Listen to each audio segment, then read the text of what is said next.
श्री राम जय राम जय जय राम, श्री राम जय राम जय जय राम। राम कहानी सुनो रे राम कहानी। हमारे भारत का नक्शा कभी गौर से देखने का काम पड़े। श्रीलंका का रहने वाला रावण, उत्तर प्रदेश में अयोध्या, लेकिन अयोध्या के इतनी पास में रावण के आतंकवादी तब भी बैठे थे।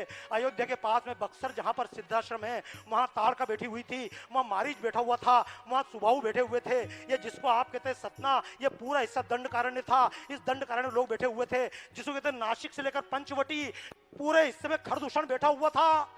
रावण ने बाली से संधि की हुई थी। एक ही शर्त थी, नर और वानर नहीं मिल पाए, नर वानर ही संग कहूं कैसे। कई कथा भई संगति जैसे। रावण को मालूम था जिस दिन मनुष्यों की शक्ति और नीचे दक्षिण के वानरों की शक्ति मिल गई, उस दिन रावण का राज्य टिक नहीं पाएगा। इसलिए रावण ने सिस्टम बनाया था, राक्षस प्लस वानर। दक्षिण भारत को उत्तर भारत से काट दिया था। ये कहानियां पढ़े तो याद रखिएगा। विंध्याचल पर्वत रोज उठता जा रहा था। विंध्याचल पर्वत इतना ऊंचा उठ गया कि सूर्य को निकलने में दिक्कत होने लगी। इसका मतलब क्या है? देश में खाई बन रही थी उत्तर और दक्षिण के बीच में। अगस्त ऋषि प्रतापी ऋषि थे, क्योंकि रावण ने इतने लोग बिठा दिए थे। कोई भी ऋषि तप करेगा, हवन करेगा, कुछ भी करेगा। आज भी आतंकवादी शहरों पे हमला नहीं करते हैं। जबलपुर में हमला नहीं करेंगे, डिंडोरी में करेंगे, उसके आगे जाकर करेंगे। वो झारखंड के रांची में हमला नहीं करेंगे, रांची के अंदर वनवास में जाकर उनको कब्जा करेंगे। रावण जानता था अगर वनवास को कब्जे में कर लिया, इस देश के वनवासियों को कब्जे में कर लिया, इस देश के नेचुरल रिसोर्स के कब्जे में कर लिया, शहर वाले कितने दिन तक मुकाबला करेंगे? रावण की पूरी तैयारी थी। अगस्त ऋषि जब निकले विंध्याचल पर्वत के पास से, विंध्याचल पर्वत सम्मान में झुका। अगस्त ऋषि ने उसको लांघा और कहा, बेटा जब तक मैं लौट कर ना आऊं झुके रहना। इसका मतलब क्या था? अगस्त जैसे प्रतापी ऋषि गए, इस देश में ऊंचाई बढ़ना बंद हो गई। तब से ऋषि दक्षिण में जाना प्रारंभ हुए। राम दक्षिण में गए। आप तो कल्पना करो, मैं तो कई बार यही कल्पना करता हूं, जब राम चित्रकूट जाकर इतने दिन रह लिए और रह लेते तो क्या दिक्कत थी? हमारे जितने कथाकार राम के नाम पर जी रहे हैं, सुबह से शाम तक टीवी पर। आज सुबह मेरा भी कार्यक्रम आ रहा था, टीवी वाले भी डरते हैं, बाबा क्या पता क्या बोल दे। मैंने कहा बाबा कुछ भी बोलेगा लेकिन रामायण के बाहर नहीं बोलेगा, इस देश के खिलाफ नहीं बोल सकता है। इस देश में तो हमको सिखाया गया छात्र हैं, आंदोलन कर रहे छात्र हैं। मैंने कहा देश के खिलाफ बोलने वाला ना महिला है ना छात्र है। जो भारत को गाली दे वो आतंकवादी मात्र है।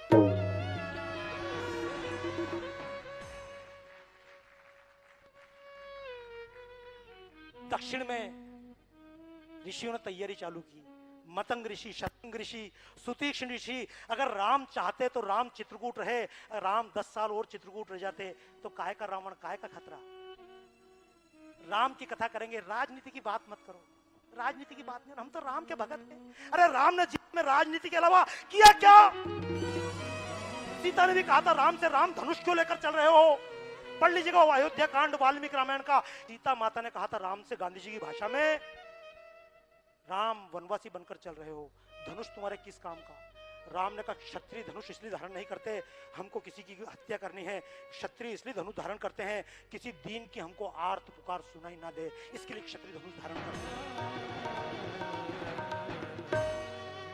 राम के नाम से कायरता सिखाने के अलावा हमने किया क्या है? यही कारण है राम के गीत रहे, लेकिन राम का देश खंड खंड होते आया। आइए एक बार संकल्प लेना है। मैं तो कई बार इस बात की कल्पना करता हूं, राम जब निकले चित्रकूट गए, नीचे निकल गए, और दक्षिण में हमको तो सिखाते ना, रावण ने सीता का हरण किया इसलिए राम ने रावण को मारा। नहीं, जब राम गए थे दक्षिण में मिलने के लिए, अस्थि समूह देख रघुराया, पूछा मुनि लाग कर दाया। हड्डियों के ढेर लगे थे। राम ने पूछा ऋषियों क्या है ये हड्डियों के ढेर? काहे को स्केलेटन के ढेर हीप क्यों लगे हुए हैं? ऋषि ने बताया राम तुमको समझाए क्या है?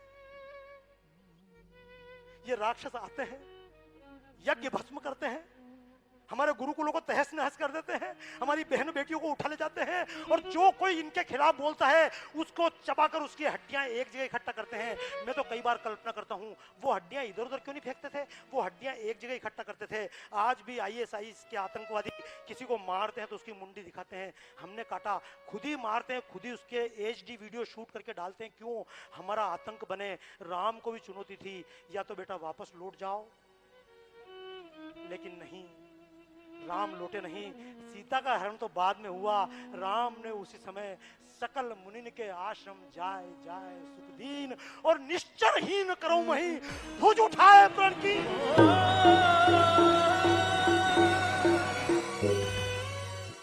मेरे मन में इच्छा थी राम का चित्र बनना चाहिए। अस्थियों के ढेर के सामने राम प्रतिज्ञा कर रहे हैं, जिनको मौका डॉक्टर साहब ने बताया है, बाहर प्रदर्शनी अवश्य जाकर देखिएगा। हमने अपने छात्र थे सिखाया, परशुराम के सामने भी राम ने, जब परशुराम अपना काम कर रहे थे, जब क्षत्रिय मदान हो गए थे, लेकिन जब राम ने काम चालू किया, राम के पीछे विश्वामित्र खड़े हुए। आप कल्पना करो, सीता का स्वयंवर किया, पूरे देश के 300 राजाओं को निमंत्रण दिया, लेकिन बगल में दशरथ को नहीं दिया। क्योंकि आतंक क्यों पनपता है? जब दो स्टेट मिलती है तो उनके बीच के हिस्से में आतंक पनपता है। भिंड मुरैना गवाह है, इधर राजस्थान है, इधर मध्य प्रदेश है, इधर उत्तर प्रदेश है। उत्तर प्रदेश में गोली चलाई और निकल के राजस्थान की सीमा में खड़े हो गए। अब कर गिरफ्तार, परमिशन ले क्या? ASP से। राजस्थान में गोली चल रहा, उत्तर प्रदेश में खड़ा हो जाता था। अरे जनकपुरी के राज्य के बीच में और इस राज्य के बीच में वहीं आतंक पनप रहा था। विश्वामित्र गए, राम लक्ष्मण दे दो। दशरथ ने कहा, राम लक्ष्मण, राम देत नहीं बनत गोसाई, बापे की संतान है, कैसे दे दूं? सेना लेकर चले जाओ। मैं खुद सेना लेकर चलता हूं। विश्वामित्र ने कहा, सेना नहीं चाहिए, सेना तो अभी भी आपकी है, लेकिन आतंक का कारण नहीं है, आतंक का कारण राक्षस नहीं है, यह बलात्कार का कारण बलात्कारी नहीं है। आतंक का कारण वो समाज है जो चुप रहकर आतंक सहन करता है। सुन लेना, ये आप रामायण महोत्सव में इसलिए नहीं बैठे हो, बहुत बड़ा पुण्य करके आए हो। इस रामायण महोत्सव में जिंदा बैठकर मेरी कविता पे ताली इसलिए बजा रहे हैं कि जिस दिन भारत का विमान अपहरण होकर गया था, उस दिन आप उस विमान में सवार नहीं थे। आप उस दिन अमेरिका के विमान में सवार होते तो आज आप यहां नहीं बैठे होते। अगर संकट मोचन के सामने थाली लेकर खड़े होते उस समय जब बम फटे, तो आप निपट गए होते। आप यहाँ जिंदा इसलिए नहीं बैठे, बहुत बहादुर हैं आप। जिंदा इसलिए बचे हुए हैं क्योंकि उन आतंकवादी घटनाओं में आप बच गए, लेकिन कब तक बचे?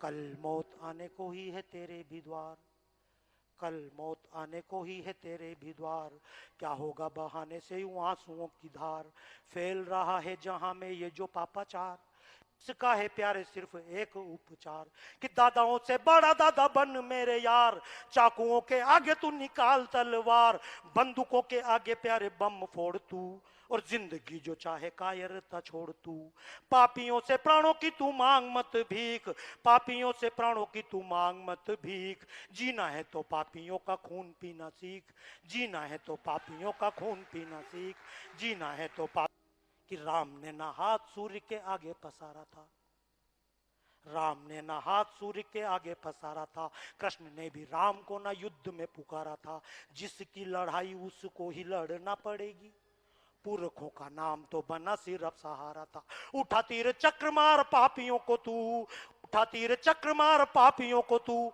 राम कृष्ण की भी थी यही तो तकनीक, जीना है तो पापियों का खून पीना सीख, जीना है तो पापियों का खून पीना सीख, जीना है तो। और संत, हमको संतों की परिभाषा भी ऐसी सिखाई, अहिंसा परमो धर्मा, जैसा कल महाराज जी ने बोला, हिंसा धर्म हिंसा तथे उच्चत, आधी लाइन ही गायब कर दी ना, क्या कर लेंगे हम? संत कैसे होते हैं जो हमको पीटना सिखाएं? नहीं, संत हमारे परशुराम जैसे होते हैं। विश्वामित्र के सामने राम ने भी कहा था, महिला है हाथ कैसे उठाऊं,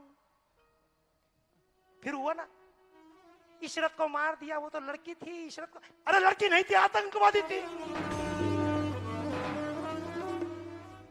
जो भारत के टुकड़े टुकड़े होने के नारे लगाए, छात्र नहीं है। जो देश को तोड़ने की बात करे, वो महिला मात्र नहीं है, ये सब आतंकवादी मात्र है। जब तक इस धारा पर नहीं चले, राम के गीत गाते रहना, राम के मंदिर तोड़वाते रहना।